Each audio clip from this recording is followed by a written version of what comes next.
जय हिंद साथियों, मैं शिव कुमार स्वागत करता हूं आपके अपने परिवार शिव टारगेट डिफेंस में।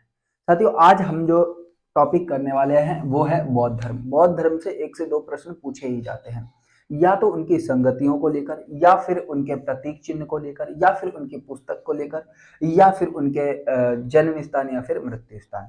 सारी की सारी चीजें एक ही वीडियो में कंप्लीट करेंगे। ओनली वीडियो कितने मिनट की होगी? 10 to 12 मिनट, इससे ज्यादा नहीं होगी। तो सबसे पहले देखते हैं, बात करते हैं बौद्ध धर्म का संस्थापक कौन है। तो भाई सबसे पहले बौद्ध धर्म का संस्थापक देखेंगे तो यहाँ पर है गौतम बुद्ध। गौतम बुद्ध थे, उन्होंने बौद्ध धर्म की स्थापना की थी। इनका जन्म कब हुआ था? इनका जन्म हुआ था 583 ईसा पूर्व। कहाँ पर हुआ था? तो यहाँ पर लिख लेना, कपिल वस्तु, कपिल वस्तु लुम्बिनी नामक एक जगह है जो कि नेपाल में है। क्या है? लुम्बिनी, लुम्बिनी नेपाल। ठीक है, आपके टाइम पे नेपाल, पहले सब एक ही हुआ करता था। कपिल वस्तु के लुम्बिनी नामक जगह पर। पिताजी का इनका क्या नाम था? पिताजी जो थे वो शाक्य वंश के थे। किसके थे? शाक्य वंश के थे।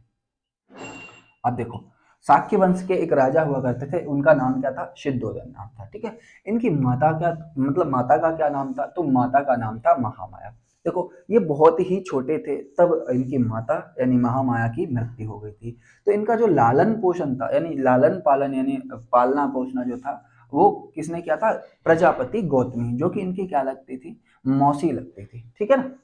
अब क्या होता है भाई, इनके घर में थोड़ी सी दिक्कत चल रही थी और मौसी ने इनका पालन पोषण किया, इसलिए इनका विवाह जो था ना जल्दी कर दिया गया था, 16 वर्ष की आयु में। किससे किया गया था?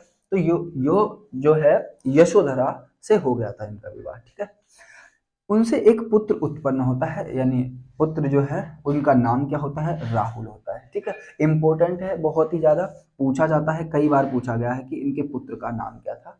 राहुल था। ठीक है, अब ये क्या करते हैं, अचानक घर में बैठे होते हैं, इनका घूमने का मन करता है कि भाई चलो बाहर घूम के आते हैं, बाहर की दुनिया देखते हैं कि कैसी बाहर की दुनिया।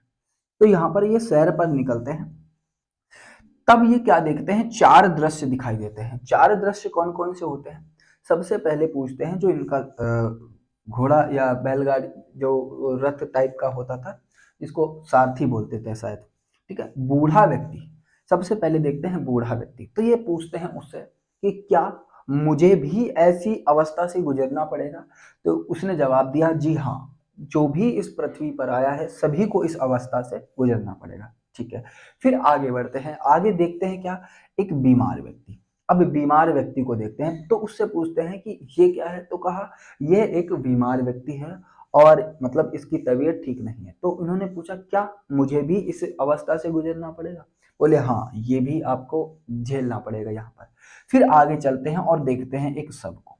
ठीक है, अब जा रहे होते हैं लोग, बोल रहे होते हैं अपना वही प्रवचन की राम नाम सत्य है, वही जो भी चलता था। ठीक है, तो ये पूछते हैं ये क्या है? तो ये बताता है उनका साथी कि ये एक शव है, क्योंकि ये भाई महाराजा थे इनके पिताजी, तो ये महल के अलावा कहीं जाते ही नहीं थे, इतना बड़ा इनका घर था। तो ये पहली बार निकले थे जब इनके पिताजी घर पे नहीं थे। तो इन्होंने पूछा कि ये क्या है? तो उन्होंने कहा ये व्यक्ति की मृत्यु हो चुकी है, यानी इसमें अब प्राण नहीं बचे हैं, ना ही ये बोल सकता, ना ही कुछ देख सकता, ना ही सुन सकता है।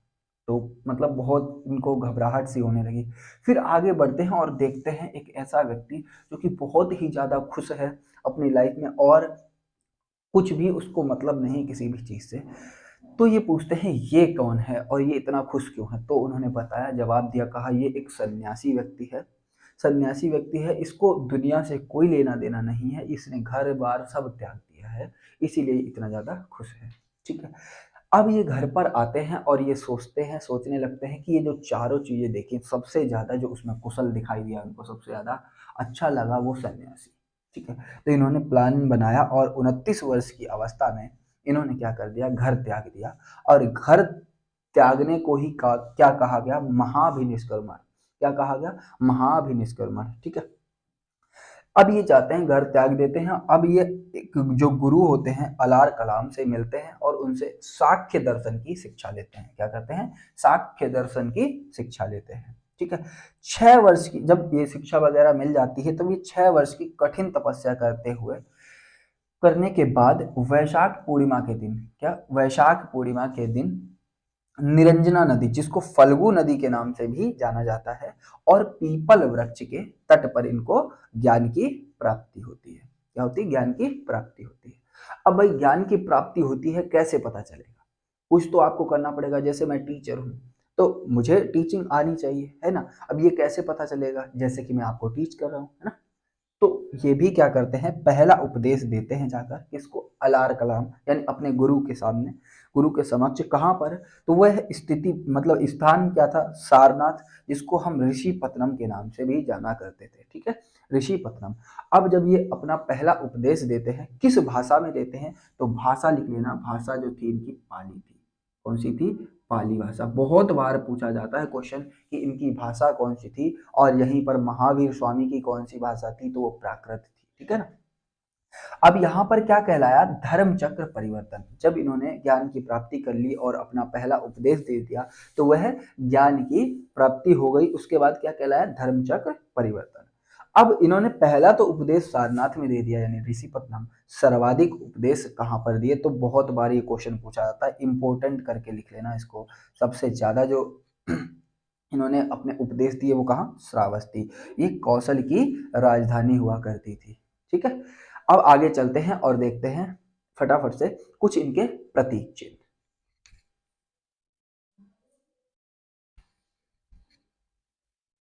देखिए, प्रतीक चिन्ह क्या क्या थे इनके? भाई जन्म जो है वो दर्शाता है किसको? कमल और सांड। ठीक है, घोड़ा जो है भाई ग्रह त्याग को दिखाता है, और पीपल जो है ज्ञान की प्राप्ति, स्तूप जो है वो मृत्यु को दर्शाते हैं। अब इनकी मृत्यु कब हुई थी? तो मृत्यु देख लो 483 463 ईसापुर। ईसापुर का मतलब है जब हमारा कैलेंडर स्टार्ट नहीं हुआ था। कौन से स्थान पर हुआ था? तो यहाँ पर इनके कुशीनगर, जो कि उत्तर प्रदेश में पड़ता है अभी। ठीक है, ये हमारे हो गए सारे प्रतीक चिन्ह। ठीक है, कमल एवं सांड जन्म को, घोड़ा ग्रह त्याग को, और पीपल जो है ज्ञान को, और स्तूप है मृत्यु को। अब इनके शासन या इनके टाइम पर कुछ संगतियां भी हुई थी, जिनको कहा जाता है बौद्ध संगतियां। प्रथम संगति हुई थी कहाँ पर? राजगृह। तो ये स्थान है, स्थानों को देखना, ये राजगृह है। और इसके टाइम पे अध्यक्ष कौन था? तो महाकश्यप था। और यहाँ पर किसके शासनकाल में हुई थी? तो ये अजात शत्रु। उस टाइम अजात शत्रु का शासन चल रहा था। सेकेंड आती है हमारी वैशाली में हुई थी। इसके टाइम पर अध्यक्ष कौन था? सब्बाकामी था। और इसके टाइम पे शासन किसका था? तो ये काला शोक का था। ठीक है, अब आ जाती है थर्ड। थर्ड कौन सी थी? भाई पाटलिपुत्र में हुई थी। पाटलिपुत्र में जब अध्यक्ष कौन बना था? वही गौतमी पुत्र। और उसके टाइम पे शासन किसका था? अशोक का हुआ करता था। चौथी और अंतिम कुंडल ग्राम में, या कह सकते हैं कुंडल वन में। ठीक है, इसके टाइम पे अध्यक्ष था वसुदेव, और शासन किसका था? कनिष्क का था। किसका था? कनिष्क का। ठीक है, तो ये जो हमारा बौद्ध धर्म था, पूरा का पूरा टॉपिक हमारा कंप्लीट हो गया है। अब मैं आपको बताता हूँ कुछ इंपॉर्टेंट फैक्ट। अब इंपॉर्टेंट फैक्ट क्या है भाई? इनकी एक पुस्तक थी, पुस्तक जिसका नाम क्या है? त्रिपिटक। क्या नाम है? त्रिपिटक।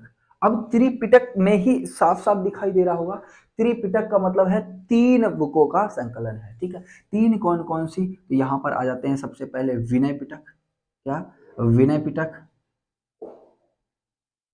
फिर दूसरी आती है सुप्त पिटक। ठीक है, सुप्त पिटक। और तीसरी हमारी है अभिधम्म पिटक। अभिधम्म पिटक। इम्पोर्टेंट बस इतना ही है, इससे ज़्यादा कुछ पढ़ने की जरूरत भी नहीं है। ज़्यादा से ज़्यादा पुस्तक से पूछ लेगा, संगति से एक क्वेश्चन हो सकता है, और इनसे प्रतीक चिन्हों से पूछ सकता है। तो यहाँ पर देखेंगे विनय पिटक जो है आचरण से संबंधित है ना। इनका मतलब व्यवहार कैसा है, कैसा व्यक्ति है। अब याद कैसे रखेंगे आचरण? मतलब बहुत शांत स्वभाव वाला विनय, है ना, विनय पिटक। बिल्कुल शांत सीधा साधा। तो आचरण उसका कैसा है? एकदम शांत स्वभाव का।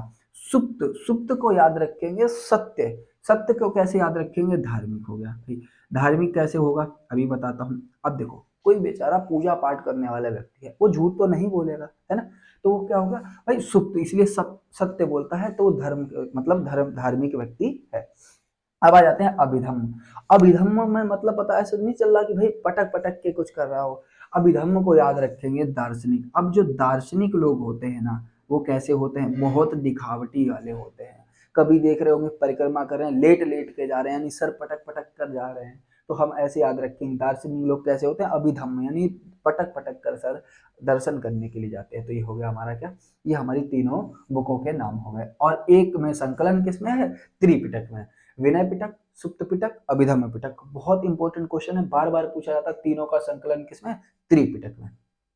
अब पूछा जाए बौद्ध धर्म की धार्मिक पुस्तक कौन सी है, त्रिपिटक। तीनों का संकलन है इसलिए त्रिपिटक नाम दे दिया गया। ठीक है, तो अब और बताइए कि कुछ इसमें अगर छूट रहा है तो मैं आपको बता दूं। सारी की सारी चीजें मैंने बता दी। हाँ, अंतिम समय में ये जो धर्म है बौद्ध धर्म, ये दो भागों में टूट जाता है। कौन कौन से अभी बता देता हूँ मैं आपको साथ के साथ ही। ये मिटा देता हूँ, आपने लिख लिया होगा, नहीं लिखा तो आप थोड़ा बैक करके इसका स्क्रीनशॉट ले लेना। ठीक है, चलिए यहाँ पर देखो, दो भागों में टूट जाता है, एक हीनयान, ठीक है, हीनयान, और एक महायान। ठीक है, हीनयान, महायान। अब इनकी जानकारी कैसे मिलती है। अब हीनयान जो है ना, वो किसमें है, कथा वस्तु, कथा वस्तु एक पुस्तक है, उसमें लिखा हुआ है हीनयान के बारे में। और महायान के बारे में तो यहाँ पर लिख लो भाई, ललित विस्तर।